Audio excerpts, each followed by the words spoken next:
From, of course, the latest on COVID-19 in our community, also voter access, a police union contract, a lot to talk about with San Antonio Mayor Ron Nirenberg, who joins us today for our Q&A. As on most Wednesdays, Mayor, thanks for joining us once again here this evening.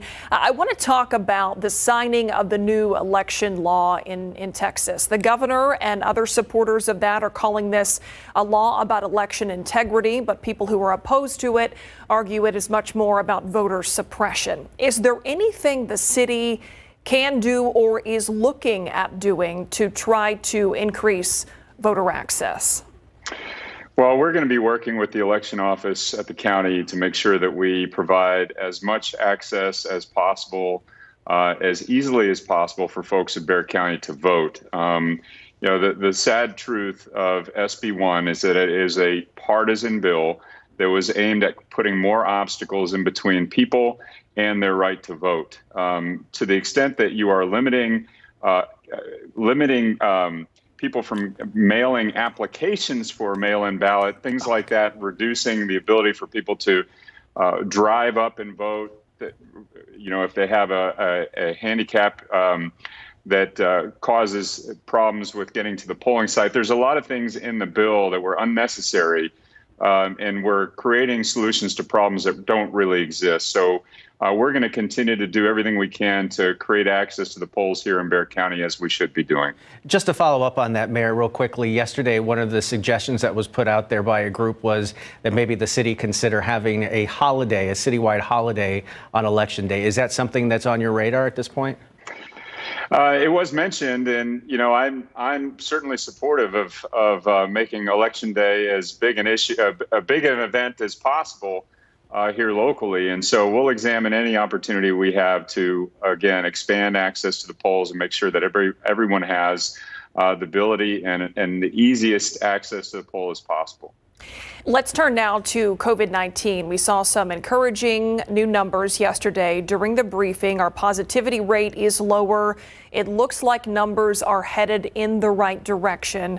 What's your take right now in terms of where we are in this latest surge? What are you hearing from the people in the hospitals, Metro Health leaders?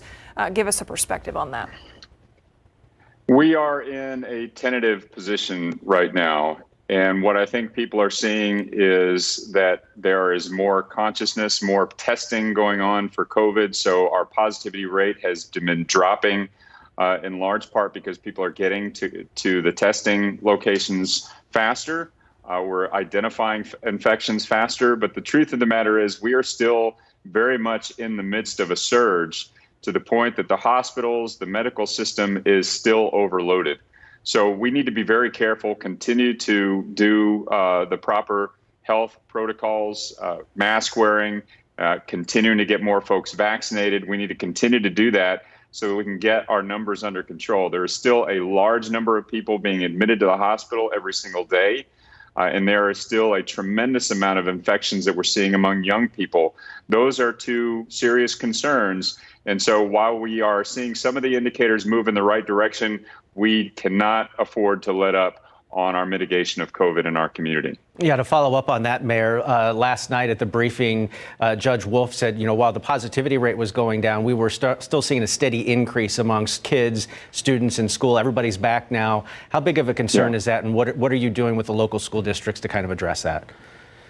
Well, we are continuing to provide the guidance directly from the CDC and our local public health authority for our local schools. And there is still a mask mandate in place, which is important. We know that kids are more resilient from COVID. However, with the increasing number of infections, we're also seeing increasing severe infections among children. And those numbers will continue to go up if our infections go up. So it's incredibly important for us to get our numbers under control, to get the infections and the transmission under control in our community broadly, so that we can also see the reduced impacts on our children. And let's keep in mind, again, children under 12 are still not eligible for the vaccination. So we need to do everything we can, if we are eligible, to protect our young people. And that means getting vaccinated, and everyone, regardless of vaccination status, wearing a mask. And when it comes to the vaccination effort, of course, we're months in now to this plateau that we have seen and the effort to get more people vaccinated. Are we seeing an increase in those numbers in San Antonio? We have. In fact, as the Delta surge began to really take hold in San Antonio, there was an increase in vaccinations. We need to continue that. The truth is, while we are saying, and while communities all across this country are saying that they've reached the threshold, 70 and now 80% of folks who are eligible receiving at least one dose, and over 70% now fully vaccinated, those are just eligible populations. So if you look at the entire population here in Bexar County, with 20% of that population being under 12 and ineligible for the vaccine, we need to be very careful that we don't fool ourselves into thinking that we've reached herd immunity, because that is far from the truth. We need to continue to do what we can to get vaccinated if we're eligible, and then for those who are not eligible, and everyone, regardless of vaccination status, while there's a surge, wear a mask. Meanwhile, a lot of talk about the need possibly for booster shots coming. There's still a lot of discussion about that, whether or not we will need the third shot for Pfizer and possibly Moderna at that point. What will that look like if we do need boosters? Will we see a return of those mass vaccination sites? What are you guys doing to prepare for that? We are, and Metro Health has been working with University Health and the hospitals to coordinate vaccine delivery. And that includes right now the first two shots. So we have reopened the mass vac site at the Alamo Dome on limited days, limited hours. But as in anticipation of booster shots being authorized, I think you will start to see more mass vaccination vaccines being delivered. So we're still waiting for the FDA to weigh in on that. But once that happens, we will have our plan in place and executed. I want to switch gears now to negotiations with the police union on a contract with the city. That deal expires at the end of this month. That month is finally here. I know a lot's been going on that has, taken up more room in the headlines, but that's certainly a conversation I know the city's engaged in. Can you give us an update?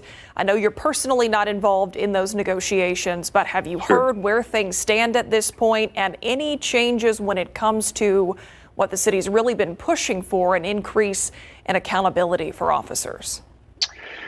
Well, I will say one thing. There is a marked difference in the negotiations that are taking place today and this year than there was 5 years ago in the previous contract. There's much less animosity. So the hopes for getting a deal that is suitable to the community and to our city are higher than they were 5 years ago.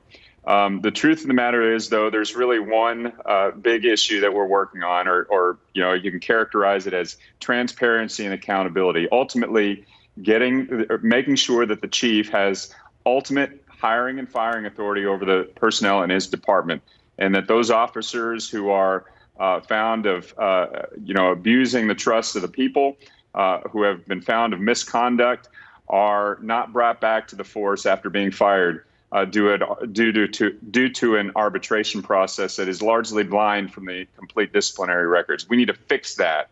And outside of doing that, everything else is kind of working around the edges. And there has been good work on the contract around the edges, but we still have not struck the deal on accountability and transparency, which is the #1 priority of our negotiations this year. I still have hope that we will reach that deal, but we need to deliver that, and we will continue to work towards that until it's achieved.